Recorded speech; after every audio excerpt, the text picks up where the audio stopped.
سب سے پہلے یہ کہ آپ کسی ملک میں رہتے ہیں، وہ آپ کا وطن ہے، اس کی عزت آپ کی عزت ہے، اس کی ذلت آپ کی ذلت ہے۔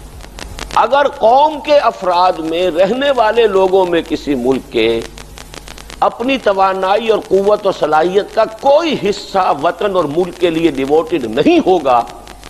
ملک کمزور ہوگا، ملک غلام ہو جائے گا، یا کسی کی گھڑی کی مچھلی بن کر رہ جائے گا، کسی کا پیراسائٹ جو بھی آپ اسے کہیں طفیلی بن کر رہ جائے گا، اس کی عزت نہیں ہوگی، وقار نہیں ہوگی۔ جب تک کہ ملک کے لیے بھی آپ کو یہ پتہ نہ ہو کہ کچھ ذمہ داری میری ہے، میرے وقت کا، میری صلاحیت کا، میری توانائی کا، میری ذہانت کا، میری فطانت کا کچھ حصہ اگر نہیں ہوگا اس ملک کے رہنے والوں کی اس محنت اور صلاحیتوں میں کوئی حصہ ملک کے لیے، تو ملک جو ہے کمزور ہوگا، ضعیف ہوگا، اس کی یکجہتی نہیں رہے گی، اس کے ٹکڑے ہوں گے، یا وہ غلام ہوگا، یا کسی کا طفیلی بنے گا، اس کی کوئی عزت نہیں